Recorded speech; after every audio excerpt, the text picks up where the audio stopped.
Hello, welcome back. That's right, Touhou 12, undefined fantastic object, ReimuB 1cc. This was a much easier game, I'm sure, as you can tell. Or, well, I shouldn't say that. It was easier for me, at least. I'm not sure, you know. Uh, I guess we can get into it right away. So, with the game mechanics here. Lots changed. Kind of a lot has returned, and a lot has added. As you can see, you got UFOs flying over the place. I'll explain those in a minute. But spell cards are back from Touhou, not 9. They haven't been in a game since Touhou 8. I say spell cards, I mean bombs. You know, this is Spedukado right there. So, yeah. Anyways, bombs. Bombs are back from Touhou 8. From 7 and 6 as well. So it's been a while since bombs as a separate item have been back, and that means they don't cost power anymore either. So no worrying about using up all your power bombing through a particularly difficult boss and just turning into a super slow slugfest. Instead, death is quite a bit more punishing now. As now, when you die, you lose exactly 1 power, and while some power does come out of you, you'll notice that the increments of power in this game are very, very small. Each little P is worth, a hundredth of, it's worth 100th. So it's 0.01 is the value of each small P. So when you lose, a life, and you lose 1.00 power, you need to get 100 of those small P's to get that power back, and you don't drop 100 when you die. You drop like 6. So it's pretty. You really don't want to die. You really don't want to die, or if you get cheesed by a boss and you die, 3 times to 1 tough spell card, you are gonna be in a really bad shape for the rest of your run, because the game doesn't get harder, or the game doesn't get easier as it goes on. It gets harder. Yeah, the UFO mechanic too. So it doesn't happen at all during boss battles. We're just fighting Nazrin here, so there's not a whole lot I feel I need to say about how to deal with Nazrin. She's much easier than Yamame, even, I'd say. But you can kind of see down in the bottom left there, you have these 3 UFOs, or you can get these 3 UFOs that'll fly around the stage. There'll be certain enemies that drop them. They're visually distinct, these enemies. You'll definitely, you'll know them when you see them. But getting 3 of a kind, or 1 of each color, will cause a corresponding larger UFO to spawn on the stage as an actual enemy. And then, depending on what color that UFO is, will depend on what you get from destroying it, and also from filling up its meter. So that's all kind of confusing, I imagine, without any context to go off of. So let's wait a quick, see when I get the next UFO here to appear. Okay, there's a red. Okay, so you can see I got 3. I don't know, it all went by so fast. I got 3 red UFOs, right? Grabbed the 3rd one. And it was fast. Grab the 3rd one. Get the special sound effect. You can see all these items flow into the big UFO. That's because the big UFO has this gauge where if you fill it up, you'll get a bonus. So for destroying a red UFO, you get a life piece, and if you also fill its gauge, you get another life piece. So 2 life pieces total if you destroy it and fill its gauge.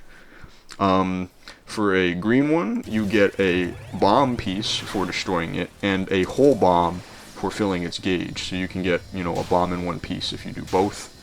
For blue, you get just a ton of points for destroying it, I'm pretty sure. I don't think you get anything else. And if you fill up its gauge, you get one of these small ones, those small UFOs like that will spawn out of it. That'll change colors, so you can, if you have other small UFOs, on the screen, you can pretty easily build right back into another big UFO. And if you get a rainbow UFO, I believe it does the same thing. I wasn't able to tell any difference between that and the blue one, honestly. I wasn't grabbing... You kind of just grab the... If you grabbed the rainbow one, it's probably because it was easier to do that. You just don't want to waste the UFOs you have on screen already. You're not really going for the rainbow one unless you really need to get rid of the UFOs. Like if you have a blue and a green one, like right there, right? So I had a red UFO in my inventory, or whatever you want to call this, in my UFO slots. So I had 2 reds, actually. So this is even sadder than I thought. So I had 2 reds, I was going to save for the third one, right? And I accidentally grabbed this blue one. And then I'm like, oh shit, well that got rid of one of my red ones, I might as well grab this green one, because then at least I'll get another UFO to spawn, and then I can grab another red one and start building towards the next red UFO even quicker. Because if you're playing for survival, like I am, you're not going to be going for, you know, points. I don't know why it took me so long to come up with that, but you're going to want to prioritize getting as much lives as you can. And on the note of this game being easier than most, yeah, the UFOs really contribute to that.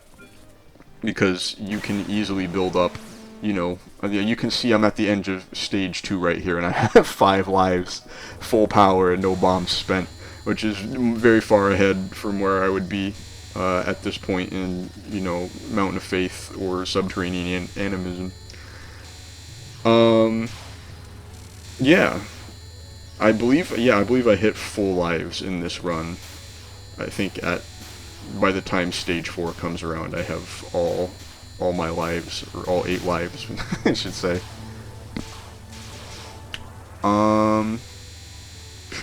Anything else to talk about before the game gets tricky? Pretty good soundtrack. I still think Mountain of Faith is the best overall. I really love Kogasa's theme, though. You know, it's topical. I also really love Show's theme. And Byakuren's theme has definitely grown on me the more I've listened to it and the more I've fought her. So, yeah, pretty good OST, but definitely not my favorite, I don't think. Any more game mechanics stuff to talk about? I don't think so, no.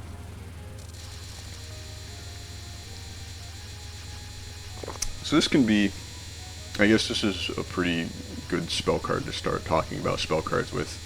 This one is not that bad. Once you figure out, you just want to be as close to whichever row of these, I'm assuming they're the umbrellas. You just want to be closest to whichever row is coming from the bottom of the screen. And then you can kind of hide in the margin here like I am right now.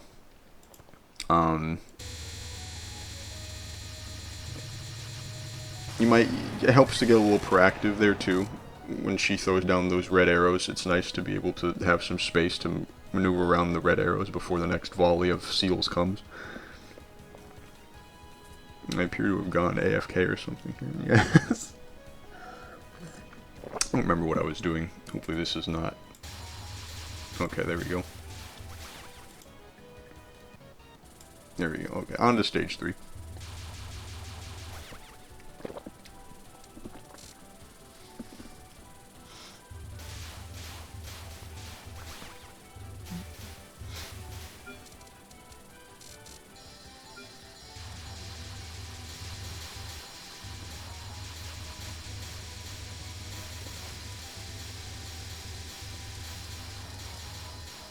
Oh, one thing I did forget to mention.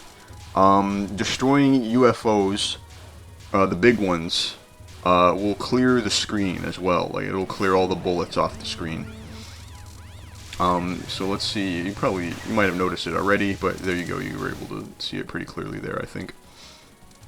So it can be, you know, there is still value in grabbing like a blue UFO if you somehow just... You know, you were just fighting for your life and you ended up with 2 blue UFOs just moving around the screen. It can be alright to grab a third one just to, you know, help clear the screen. Ichirin is a fun boss. These fists are not too bad in this spell card. This is a nice introduction to them, but this theme of them being really big and just slowly covering more of the screen, slowly pummeling towards you. Yeah, it's good to prepare you for what's to come. You can kind of see too, I'm sure you'll notice that part of the unique challenge of this game is maneuvering around all of the UFOs, or maneuvering around to collect all the UFOs, I should say. It really does help make the game a little more fun, because no longer are you just hiding in the back trying to just get around stuff. You now have like an active purpose to move up on the screen. Because as you'll notice, the small UFOs, they won't go past the item collection boundary, like around here, and they also won't go like around the same, you know. So something like this is where they'll bounce around in. Which means, you know, if you're just hanging towards the back the whole time, giving yourself as much space as possible to dodge everything, you're not going to get any of the small UFOs. And, you know, I've spent most of this video basically just talking about how powerful the UFO mechanic is. So, yeah, you're really handicapping yourself there if you end up doing that. So now that we got Ichirin's fight going, this one is pretty simple. This spell card here, the fists will keep you from going kind of above here, thereabouts, and you just need to follow Ichirin around. So you noticed I started on the right, and then she'll swap to the left like she has here, and then again she'll swap to the right after this. She drops these rows of, I don't know what color this is, pink, I guess, but these pink orbs that you'll need to dodge. They can get pretty fast, and they don't fall straight down either. They'll fall at very slight angles.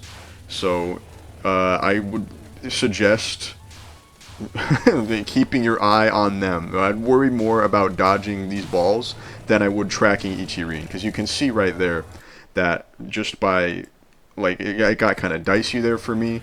So instead of following her back to the left side, I just stayed on the right side, right? Because she is just hopping back and forth between those two spots. So you see there, I make my way over to the right. I'm like, it's kind of dicey. I don't want to get all the way over. I don't think I can. So I just stayed on the right and kept attacking. Once she came back, it was very easy to close it out. And I didn't need to take nearly as much risk. We got a little, I don't know what you want to call this, crisscrossing revolving doors a pattern here. It reminds me of, well, it reminds me of a lot of patterns actually. I was going to say it reminds me of Alice, but Yomu had one like that as well. Here we go. This is not as challenging as it may first appear. I think I probably gave it away. It's pretty easy to deal with it. Just wait until these bottom fists appear on the sides, and then move up and hang out in, I prefer the right ring here, but you can hang out really wherever. And then these pink balls will slowly kind of move around, but they're not too big of a deal. You'll notice Ichirin will come down, so, you know, make sure you keep yourself back a little bit, because you don't want to have her bump into you, obviously, and take a life. That would feel really bad. But yeah, after that, like, it's really easy to just rinse and repeat that, right? So just go in the ring, and wait for the fist behind you to disappear, and you can slowly make your way back down. This is a fun basic pattern, but it's pretty easy to see through. Once you just align yourself with whatever gap is in these sky blue crystals, or, you know, diamonds, and then these crisscrossing, you know, blue and purple diamonds will inevitably be out of your way if you're at the bottom of the screen. This is definitely Ichirin's hardest spell card. I find it easiest to hang at the back, even though I died doing that, but you'll just want to keep your eye out for the lasers and maneuver around them. Well, I shouldn't say maneuver around them, maneuver between them here. And then you'll see these fists come, and when they do, you want to just move up, right? Because those fists will appear on the side of the screen based on where you are, right? So there have been times in the past where I played this spell card close to Ichirin, like right here, and the fists will appear up here, and then you have to move back down if that happens, which gives you less space to work with. But I guess it's kind of up to preference. Obviously, if at the bottom you have more time to, adjust yourself around the lasers. I got a lucky counter bomb there. Maybe not lucky, but I'm glad I got a counter bomb there, because that's a perfect example. You can see right there, right? I died just at the end. I'm down to 3.2 power, right? I only got that 0.27 because of defeating Ichirin, right? So if I died a second time there, I would have been not only down 2 lives, of course, but I would have been down to 2.27 power, and that's a big fall. That's a big fall in this game. Yeah, now we're on to stage 4, and I think I mentioned music I like in this. Yes, I did. This is, funny enough, this is the first song I heard from this game. This is way back when I was like in high school. First like learning about Touhou. Didn't even really know they were games yet at that point. But I saw, UFO stage 4, something like that, and I was like, what does that even mean? I clicked on it, and like, that's funny. It's got the little Windows error sound in it. That's funny. That's the kind of thing that gets you into this franchise, isn't it? it's the weird little things like that. But this is a very fun stage. I really love the design of the inside of the ship that we got in the background here. And then this little part with, spoiler alert, Niue here, is very fun, too. This little pattern here, if you don't bomb or die on it, you get a free life. Or free life, you get a 1-up. And so that's, how I'm going to make my 8 lives. There you have it. And I think if you bomb on it, you get a bomb. I think if you die, you get like 1 power or something. I don't know. It's not too bad once you get a hang of it. Maybe we should talk about that a bit. It's a pretty dexterity, intuitive kind of pattern. It's not the kind of thing I can really give you a plan for, I don't think, other than just like hang towards the back. These little fairies will spawn, and they're the ones actually dropping the crystals, so it's nice to have a wide pattern or something to help keep the board cleaner. But it's obviously not necessary. Just kind of look for the gaps. I'd recommend moving forward, like up the screen when you see the chance, because there are some of these fans that spread out more the longer they travel, so by heading up the screen you're able to maneuver around them when they're smaller. That's a pretty good example of it right there. If I'd hung towards the back, I would have had a very tough time getting around this last volley of blue crystals. You can see, so I waited there, those ones passed me by. But right here, right, so I move up to get through this, but if I was hanging back here still, I would have been boxed in by this row of crystals moving, kind of this direction. Maybe not. Oh, maybe I'm on the wrong one. Maybe it's the next. Oh no, that was the last blue one. Okay. So either way, yeah, try to move up. Try to get through the volleys sooner so that you can deal with the next one sooner while it's easier. This is a pretty fun pattern here. I find it easiest to look for these diagonals in the blues, the blue orbs that come down, and just kind of hang in those and move around the green arrows as they fall. Maybe that helps you, maybe it doesn't. It helps me out.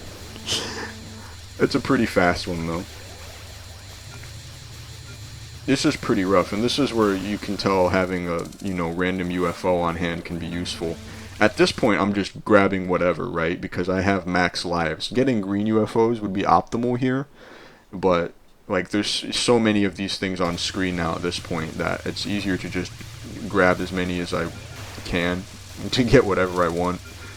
And like, you can see, I can't count how many are on. There's 7 on screen right now. So yeah, I'm looking for the green ones to get some bombs. Moving around the Danmaku. See there, you can see I got a whole bomb there from filling the gauge. There's the bomb piece from destroying it. One thing to note is you don't want to grab the UFOs when a boss appears or a mid-boss is out, because the UFO will just disappear instantly. Maybe with a higher damage character you could destroy it in time. I was never able to. It also doesn't help that the boss is on the stage, so they're absorbing a lot of damage that you could be dishing out to the UFO instead. But in general, I just, wouldn't go for that. Fun boss here, Minamitsu. I'm going to say that a lot. This is a very fun game. This is definitely a nice change of pace from Subterranean Animism, which, it wasn't not fun, but I don't know, I think a lot of the boss designs, or just how the fights are designed, are really cool in this game. Minamitsu is one of them. So you've got the anchor, as you noticed, falls down, and you get these kind of glowing blue balls that fan out. You just want to position yourself in such a way that the balls are going to flow out towards you, but around you, if that makes any sense. Right? So you want to be positioning yourself in the gaps between the balls, so you don't get hit, obviously. And then the anchors will also crash into the bottom of the screen and release these little blue pellets, blue beads or seeds, whatever you want to call them, and they'll turn into these sky blue ones. I'm in my comfort zone right now, right? I typically play around this this space of the screen most of the time. But if you don't do that, if you like to hang as far back as you can, or just further back by default, you might get more trouble with this. So move up the screen, I guess is what I'm saying.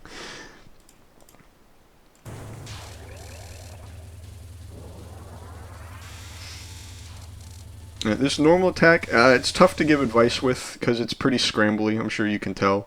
This dark blue volley is pretty consistent, but I don't think I need to tell you to just go between it. It's there's a pretty easy gap there. You can get cheesed out sometimes. Some bullets can overlap. You can't see one bullet, you're like, oh darn. This is probably Minamitsu's second toughest pattern. Again, because it's a pretty random pattern. The angle that these bullets will fall at depends on where Minamitsu is when she creates them. So, she's directly above you right now, so these are going to fall straight down, or directly above the player, directly above me. So here she is. She's just moved to the left. I've bombed, but you can tell that the orientation of the new wave of beads has changed, and they're now going down into the right. Oops. There we go. I should also probably mention there's nothing too crazy about bombs either. Bombs are basically back to how they were back in Touhou 8 now. There's no fancy bombs, at least not for Reimu, not for ReimuB. ReimuB is good old homing amulet Reimu. Here we are with the kind of evolution on the first anchor spell card. We get a bunch of them now, and they all have this kind of V of blue orbs, and they do the exact same thing that the blue orbs from the last anchors did. They're just going to kind of head straight in one direction, but they're going to crisscross, of course. So you want to be, in this gap right here, like where I am right now, right? Because they're going to move inward. And then once they're through, you want to not panic. So you'll see a bunch of the balls coming at you still. But you don't... Ooh, that's not good. Screen tearing there. You don't want to panic. Just move kind of back relative to where your crisscross happened, right? That might be a little confusing, so let's see if I can display it a bit better. Here we are. Okay. So you can see, right? I'm right around here. The crisscross kind of happened like this. So I'm going to only move to the back or well, I'm going to generally move down in line with that crisscross here. So let's see if I hold that.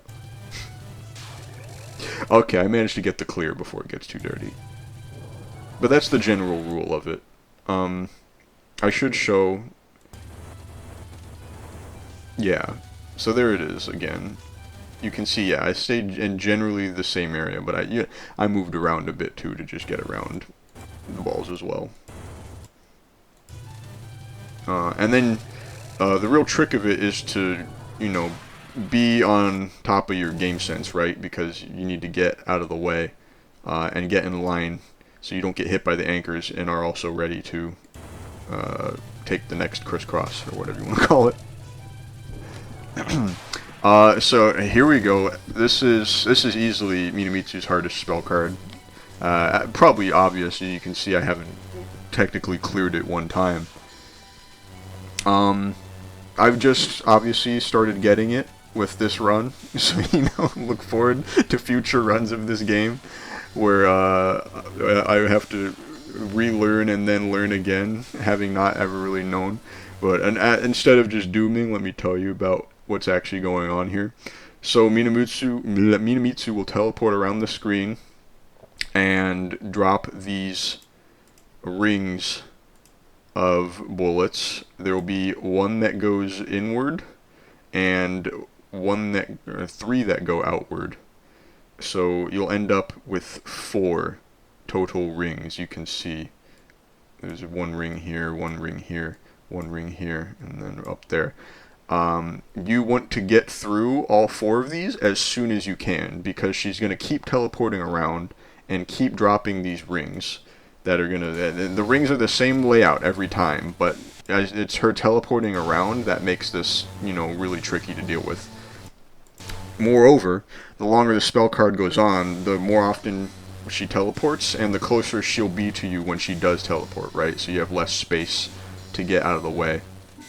So you can see at this point, this is just a survival spell card, right? You can't get rid of Minamitsu's health here. You saw me bomb, it didn't deal any damage.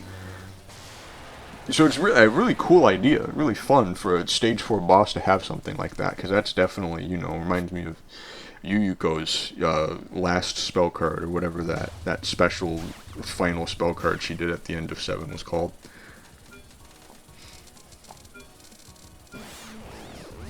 Now we're on to stage 5. This is a very fun stage.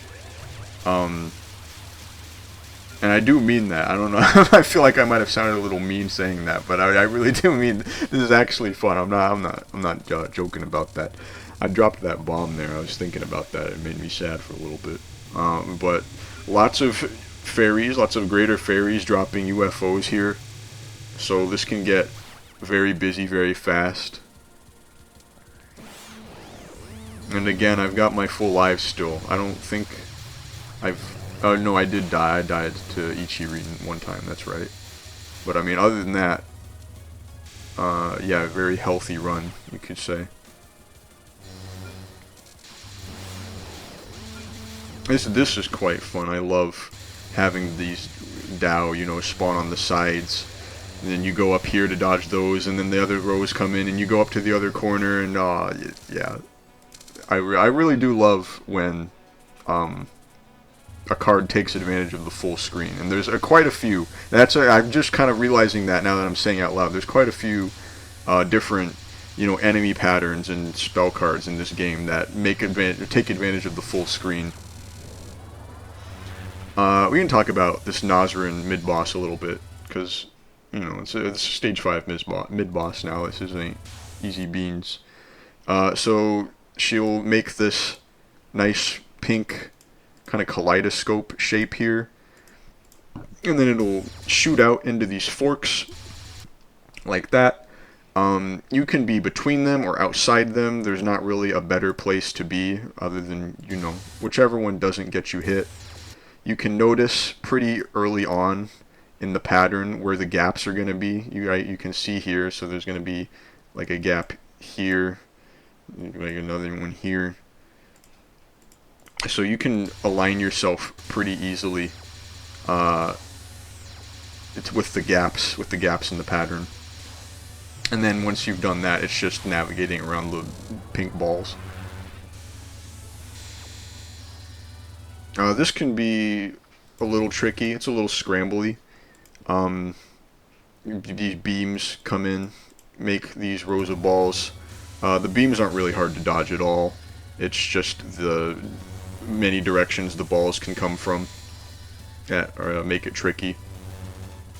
Not a whole lot to say, I guess, for this one, other than hanging around towards the lower end of the screen just to give yourself more space. I don't panic and stay in one corner for too long either. You want to be in the center so you can keep dealing damage to Nazrin. So, you know, don't be afraid to move back and forth if the screen's too busy in one spot, but try to get back to the center. Yeah, you can see I'm picking up red UFOs just completely on instinct. Like, I don't need them anymore. This is another deceptively, I guess not another, it's another in the series of Touhou games, deceptively easy pattern. Just kind of hang towards the back and don't panic, and the gaps will show themselves. But if you freak out, it becomes much more difficult to deal with. It's the same with these Dao walls too. Like if you're just flying all around the stage all the time when those Dao come in, then they're just going to spread their bullets everywhere, and you're not going to have any clue where you should be and shouldn't be. Okay. This should focus for this boss, because this boss is pretty cool and pretty difficult, as from what I've heard. I see people's comments on, you know, shows, OSTs, talking about, oh, this is the 1cc killer right here. It's like, okay, let's talk about why. This first basic attack is a pretty good example of why. It's not the traditional sucker punch type of basic attack, right? You got like Cherno and Nitori have these first basic attacks that are really fast and really, you know, direct, like they come straight for you. And if you're not paying attention, you'll just get hit and die. This is something different. So, you start with these lasers coming out, and they kind of spin around a bunch. I don't know how often they spin. I haven't paid that much attention. But what I do know is that they always come from the left first and then the right. So notice here, this first one will come from the left because it's the first stage, right? So the yellow ones come from the left. So you need to, once you can recognize which direction they're coming, you'll be able to see where you should be relative to the lasers much easier. And then these red ones and the balls are like, they become a non-issue at that point. What's a problem is when you don't know which side the yellow lasers are going to come from, because then you're going to panic, and you're going to scramble, and you're going to run into something, and you're going to die. That's happened to me many times on these basic attacks, but you can clear it pretty easy once you understand this, right? So you see right there, that came from the right, and here we are. I don't even need to deal with the balls this time. Right, so even boom, three basic attacks or 3 cycles of it and done. Okay, I died really quick there, but as you can kind of notice, this is an evolution on that spell card Nazrin did. The balls come in a more, I don't know, more structured pattern in that card. But I mean, I didn't get to show it very well, having died there. So same principle here, right? With the basic attack. Let's push through here. Same principle. They come out and they start from the right and then from the left. So look to the right, get out of the way, look to the left, get out of the way, and then you just move right through the pink balls. From the right, from the left, pink balls. From the right, from the left, pink balls. And it's taking a little longer here because I lost power from dying. Ooh, I even got hit by the pink balls there, so that sucks. I had a little panic there, it looks like. Oh no.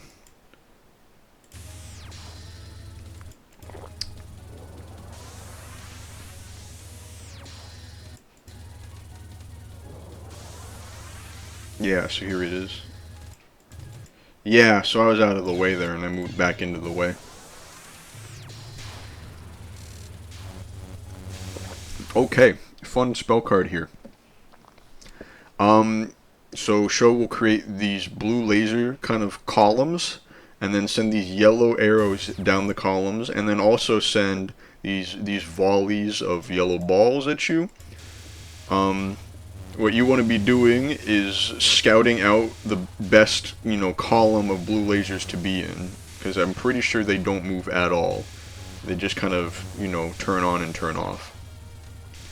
So the hitbox on the yellow arrows is very forgiving, as well as the yellow balls. The lasers not so much. So if you had to risk it, like, ooh, do I want to be closer to the arrows or the balls in a tight squeeze? Definitely choose the arrows. You see there, that was I like went almost completely inside that yellow ball right there, and I did not die. Yeah, look at that. Wow. Yeah, yeah. Yeah, that was crazy stuff. Okay, this is a little bit more of a scrambly laser card. I bombed there. I don't know if I quite needed to, but that's probably going to push us through it, unfortunately. Yeah. The best way to handle it...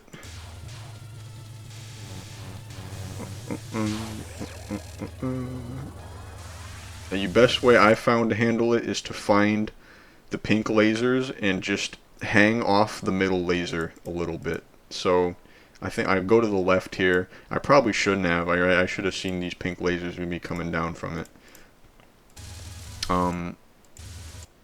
But yeah, that is pretty scary. Yeah, that forced me up to the left, and that's why I bombed. Okay, that's not so bad.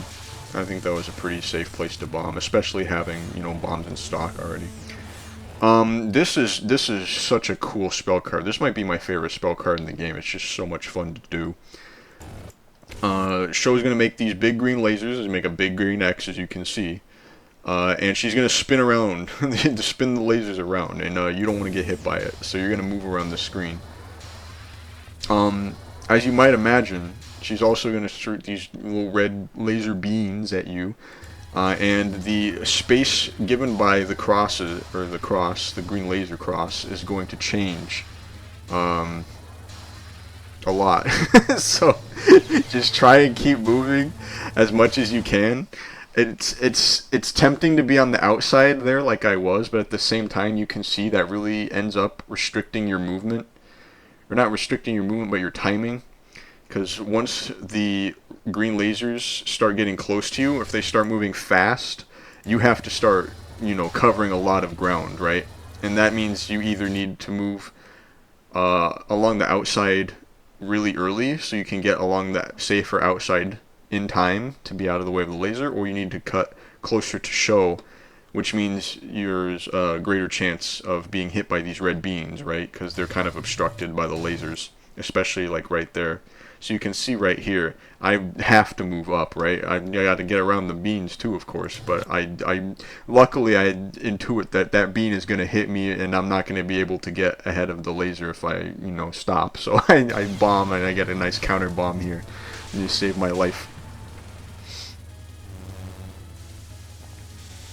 And now we're on to this, and it's a tricky spell card. I really don't know. It doesn't feel scrambly.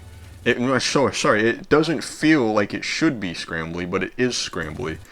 The best way you can see I've been dealing with it is to look for the bend in the ball pattern that shows up after the lasers come out, right? So you can see the VLC player is kind of in the way, but you can I'm going to move my mouse, but look towards ReimuB there. You can see there's kind of that lower bend. That's kind of where you want to aim to be most of the time. And then that little gap will appear there in the row above. But then you got to watch out for these crisscrossing, blue balls from below. And it's kind of like, well, at that point I might as well just tell you to dodge, bro. And like, that's not very helpful. One helpful thing to know is that, as you just saw there, that green laser that appears towards the bottom is not large enough to catch you if you are, you know, pressed all the way to the bottom of the screen like I was there.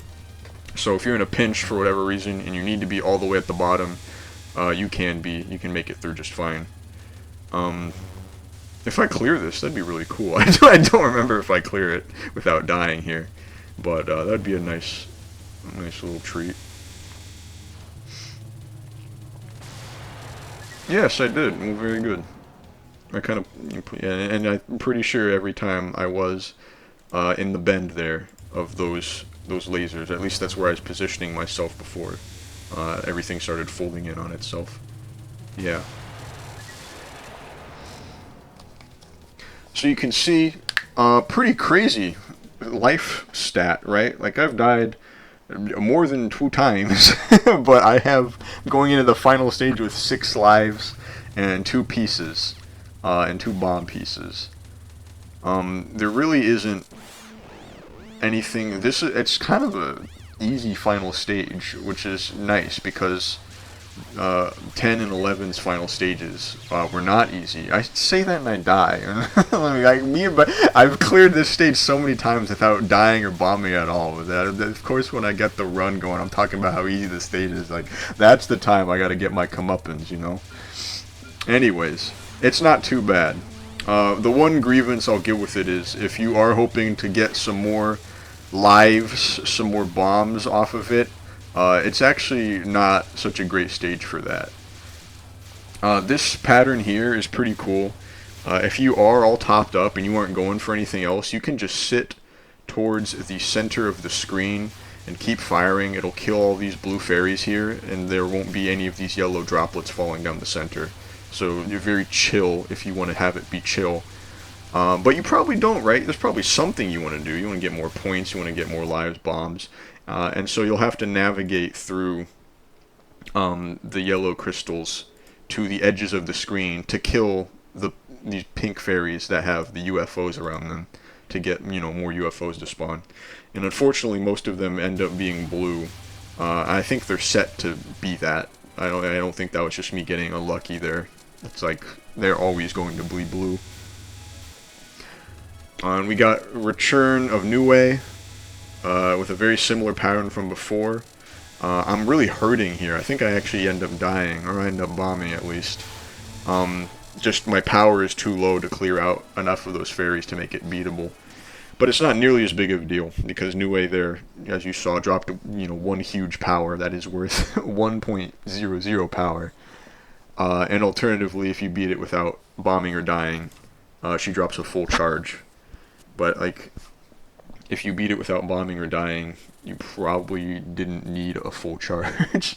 If you get what I mean. But yeah, here we are on Byakuren. Really pretty little stage here. Old Makai. Man, yeah, she's one of the easier final bosses. I'll just say it. I think this first pattern here killed me like 1 time ever, I think. And I don't know if that's true for any other boss. Like, I've never had like such a first attack and I'm like, oh, this is a pretty easy thing to get through. Just kind of focus on the jelly donuts, right? The big glazed balls. You want to swing around them, right? So you don't want to hang around where these smaller ones are, because those are what trip you up. You just slip through the smooth ends without any extra stuff on it, and you'll fall right through it. You can see when the screen's not tearing, you can see just fine me getting through it. Yep, notice following the smooth ends. Follow the smooth ends. Very easy clear. Doesn't stay that way. Doesn't stay that way. She definitely has some patterns that's tough. Don't get me wrong, I say she's an easy final boss. It's only relative to the other final bosses. She definitely has tricky stuff to deal with still. This is not one of those spell cards though. This is another spell card I found quite easy. So she's sending out these little purple diamonds as well as these faster moving pink balls. The priority should be to navigate into the gaps between the pink balls, and then the purple diamonds just kind of fall into place naturally right? As long as you're keeping your movements subtle and small like I am, you never really will have any problems with the purple diamonds, you can see.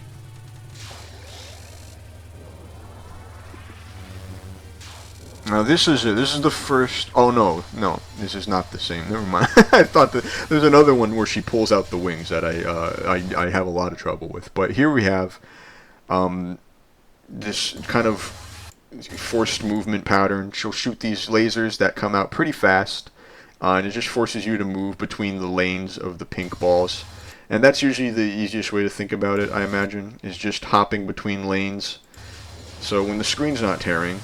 Christ, sometime too, please. Okay, so there we go. So when you have one lane you're sitting in, and the lasers will come out, and you wait for the lasers to lock on, and then move to, the lane left or right of it.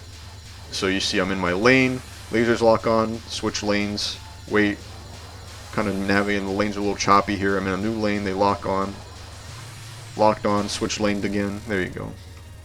Bada bing, bada boom. Okay. Here's another spell card I didn't have too much trouble with. The important thing for this one is the timing, I'm going to say, is that these lasers come out a lot faster than the lasers before. And if you're not ready for that, you'll get sniped. I think the only times I've really died to this spell is because of that. For once, the butterfly spell pattern is pretty agreeable for me. Like, I've had a lot of trouble with these in the past for whatever reason. But yeah, it's almost the same idea as that basic pattern from before. Is, wait for the lasers to start locking on, then move lanes, quote unquote. There's not well-defined lanes here because it's just kind of these crisscrossing butterfly columns. But, when the lasers lock on, that's when you know you need to move. Okay, so I'm pretty sure this is, this gives me a lot of trouble. So the screen's really busy, of course, and it's tough to see what's heading towards you. But to make matters worse, Byakuren will start moving around. So, you want to make sure you are in between the gaps of the different volleys, with as much time ahead as you can muster. I get overwhelmed by it a lot, very easily and a lot. So this is the first spell card that gives me some issues in this boss. So you have these kind of bananas that will come in off the sides of the screen, and you just kind of need to move up and down at first to stay out of the way, even though they're heading, on little arcs, very gentle arcs. So those up and down movements can be not so obvious, and it's tricky to move up and down without moving into the trajectory of a different banana. And then on top of that, Byakuren starts throwing these tiny little blue stars at you. So you have a lot to put up with here. And you can see right there, I just backed into a banana right there. Pretty foolish of me. But again, I would recommend, you see I bombed twice there. That second was definitely not necessary, of course. But it is smart to do so to conserve your power, right? Because if I had died again there, I'd be down to 2.67. And the boss doesn't get easier, so you have to, alright. So this is another tough, one of her tough ones. Let's go back to the beginning here, so I can introduce it better.